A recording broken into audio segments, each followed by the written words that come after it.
Bonjour et bienvenue sur Vibration Universelle. Je suis ravie de vous retrouver aujourd'hui pour une nouvelle lecture en tarot. J'espère que vous allez tous et toutes bien. Avant d'entamer cette lecture, je voudrais d'abord remercier toutes les personnes qui se sont abonnées à ma chaîne. Merci infiniment pour votre soutien. Pour les personnes qui ne le sont pas encore, sachez que ce simple clic m'encourage à faire des vidéos et je vous en remercie d'avance. Ceci étant dit, la lecture d'aujourd'hui a pour question, après tout ce temps, cette personne pense-t-elle toujours à vous?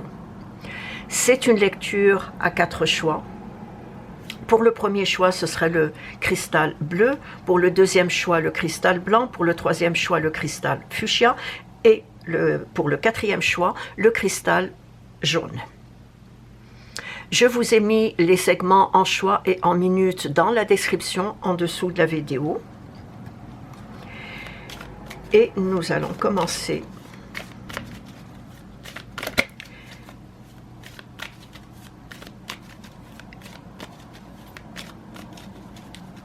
Tout d'abord, il est très important que vous sachiez que c'est une lecture générale, donc elle ne peut pas concerner tout le monde. Ne prenez que ce qui s'applique à votre vécu et mettez le reste de côté. Et surtout, sachez aussi que les énergies sont souvent interchangeables, donc elles peuvent s'interposer entre elles. Après tout ce temps, cette personne pense-t-elle toujours à vous? Après tout ce temps, cette personne pense-t-elle toujours à vous?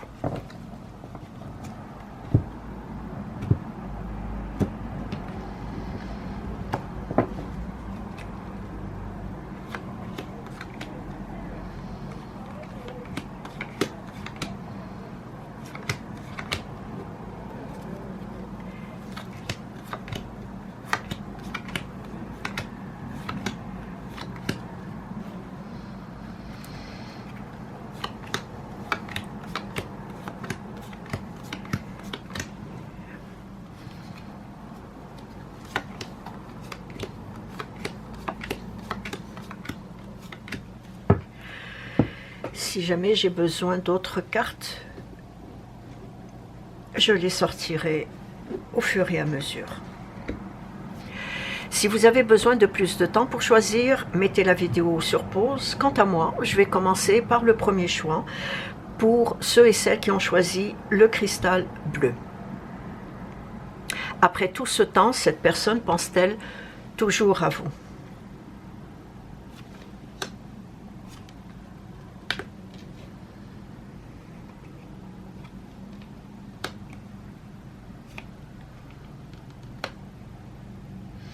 Il y a encore beaucoup d'émotions.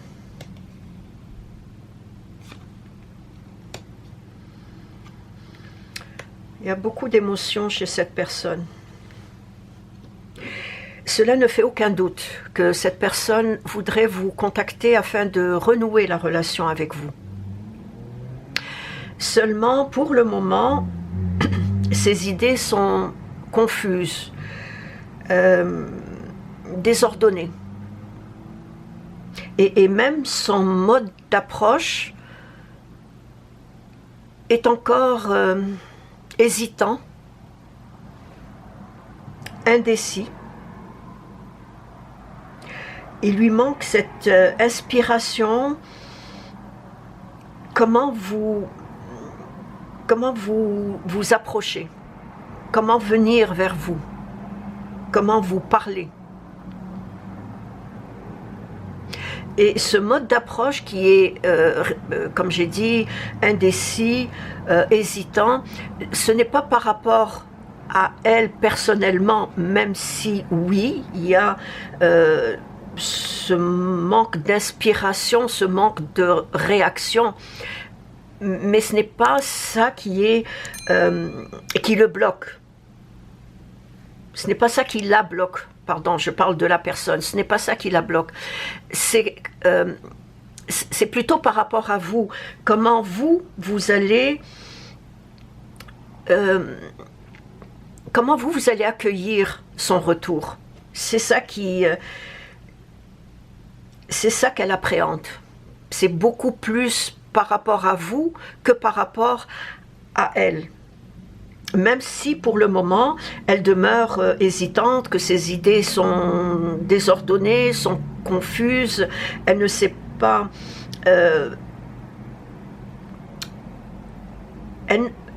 non pas qu'elle ne sait pas comment vous approcher, mais elle ne sait pas comment vous parler de ce qu'elle ressent en ce moment alors que vous êtes séparés. Parce que je pense que l'attachement,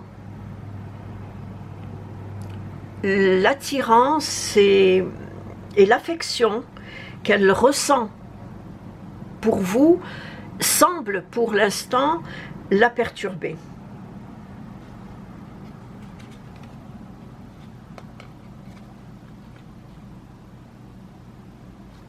En conclusion, cette personne pense encore à vous.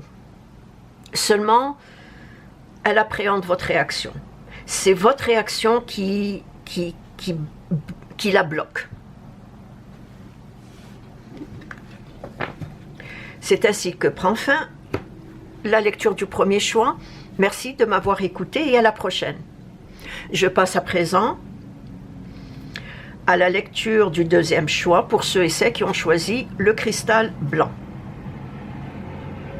Après tout ce temps, cette personne pense-t-elle toujours à vous?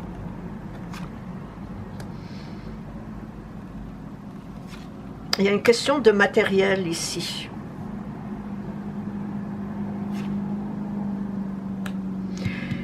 Par contre, si vous tenez à cette personne, gardez espoir.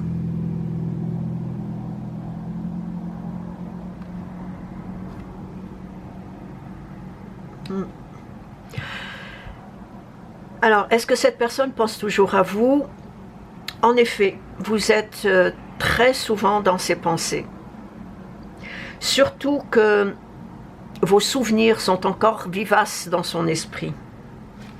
Lorsqu'elle pense à vous, c'est les souvenirs qui viennent éveiller cette pensée envers vous. Je vois que cette personne est un peu orgueilleuse. Il y a un côté matérialiste, donc il y a un côté orgueil, fierté, qui l'empêche d'entreprendre cette démarche du contact. C'est une personne qui est assez fière d'elle, assez orgueilleuse, et je pense qu'elle s'attend à ce que ce soit vous qui la contactez. Mais il y a également une sorte de réserve ou une sorte de discrétion. Ce n'est pas de la timidité, ce n'est pas de la gêne, c'est juste... je pense qu'elle garde cela pour elle. Le fait de penser à vous, peut-être son orgueil l'empêche de vous dire que voilà, je pense encore à toi, je pense à nos souvenirs. Pour le moment, c'est cet orgueil et cette fierté qui l'empêchent d'entreprendre ce contact. Mais pas que, parce qu'il y a aussi une réserve, de la discrétion. C'est une personne, au départ, je pense que c'est une personne qui est assez secrète.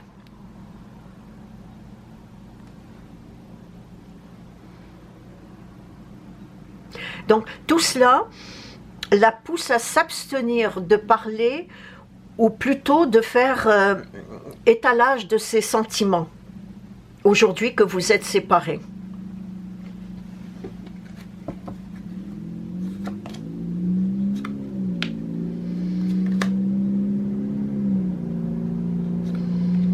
Oui, cette personne pense beaucoup à vous, mais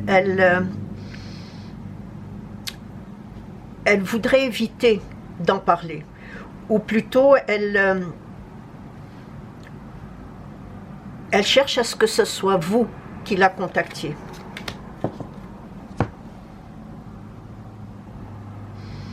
En conclusion, je dirais que vous faites partie de son jardin secret.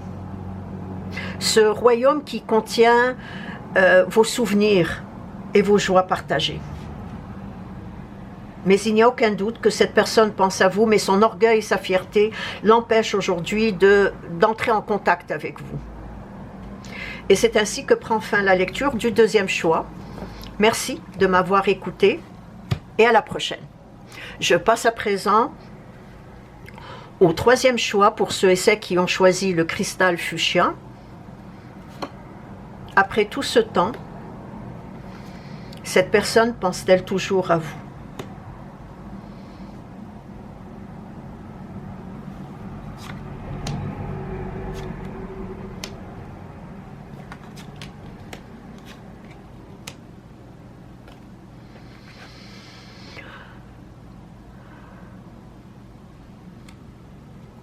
Cette personne essaye de tout oublier. Elle essaye même d'effacer de sa mémoire tout ce que vous avez partagé ensemble. La raison est simple, c'est parce que sa blessure n'est pas encore cicatrisée. Je pense que la séparation était due à un conflit qui l'a blessé, qui l'a chagriné. Et pour le moment, elle n'est pas prête à oublier, tant et aussi longtemps que sa blessure n'est pas guérie, tant et aussi longtemps que sa blessure n'est pas cicatrisée. Donc il est fort probable que la séparation l'ait anéantie, il est fort probable que la séparation l'ait dévastée, et lui a pour le moment laissé un goût amer. Parce que le ressentiment est encore mêlé de tristesse et d'amertume. Et ce ressentiment est encore vif, encore profond. Elle cherche aujourd'hui à maintenir un équilibre entre ses émotions, ses sentiments, entre ce qu'elle a vécu de difficile à son point de vue, et entre la raison. Il y a beaucoup d'émotions et comme je l'ai dit, elle cherche à tout prix à effacer tout ce qui a été comme souvenir avec vous, tout ce qui a marqué votre relation. Elle fait tout son possible pour vraiment tout oublier. En conclusion, je dirais, même s'il lui arrive que votre image ou que votre prénom effleure son esprit, cette personne ne se sent pas prête à reprendre à nouveau la relation. Et est-ce qu'elle pense encore à vous? Oui et non. Dès qu'elle se met à penser à vous, elle essaye de tout effacer, de tout oublier, de mettre de côté tout ce qui a été vous et elle, tout ce que vous avez partagé. Et c'est ainsi que prend fin la lecture du troisième choix. Merci de m'avoir écouté et à la prochaine. Je passe à présent à la lecture du quatrième choix pour ceux et celles qui ont choisi le cristal jaune. Est-ce que cette personne pense toujours à vous?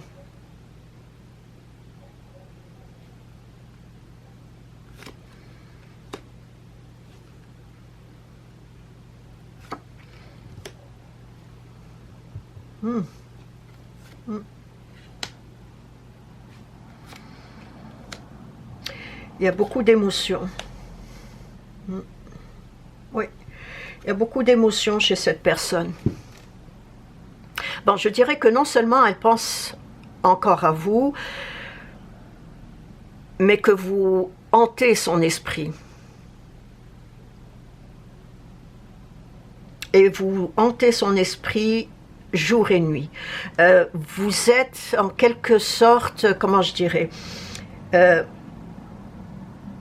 vous a dans la peau. Tellement qu'elle est tourmentée par cette séparation, tellement qu'elle est tourmentée par le fait de ne pas, dans le fait que vous n'êtes pas avec elle. Et si le temps s'est écoulé, ben pour elle, une journée lui semble être un mois lui semble être une année. Cette personne a encore beaucoup de sentiments pour vous et il y a beaucoup d'émotions en elle. J'ai l'impression qu'elle vit une phase de confrontation avec ses démons intérieurs. Parce qu'il y a comme un blocage. Vous hantez tellement son esprit qu'elle est bloquée par cela.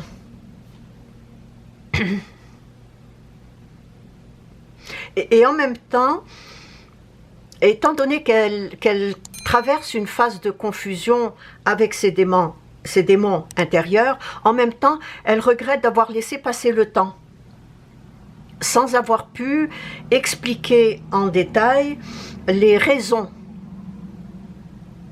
de ce qui s'est produit entre vous. C'est ce qu'elle regrette aujourd'hui. Par contre, elle est quand même aujourd'hui consciente que ce que vous avez vécu ensemble est toujours omniprésent en elle.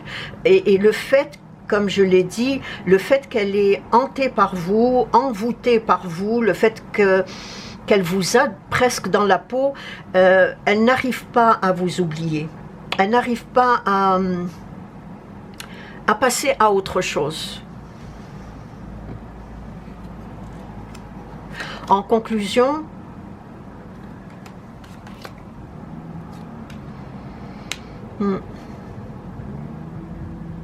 elle vit un désert intérieur. Comme j'ai dit, elle n'arrive pas à passer à autre chose. Vous êtes omniprésent dans son esprit, dans son quotidien. Et ça la perturbe en quelque sorte. Donc en conclusion, elle ressent le désir de vous reconquérir, certes. Ah oui. Elle vous a dans la peau, il n'y a pas de doute. Il y a encore du désir, il y a encore de la passion de sa part vis-à-vis de vous. Mais il y a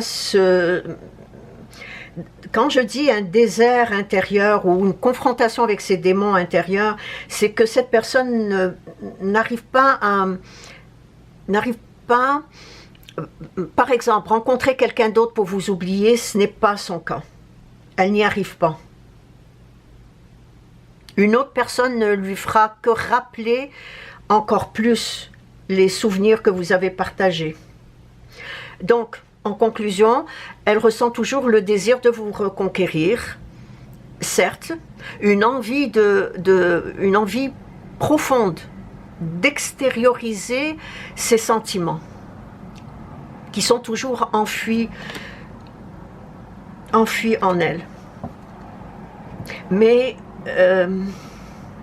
il y a une sorte de sagesse chez cette personne. Il y a une sorte de désir de garder de la distance, malgré qu'elle voudrait vous reconquérir, mais garder de la distance, se recueillir, afin de mieux comprendre ce que elle, au fond d'elle, ressent par rapport à cette séparation.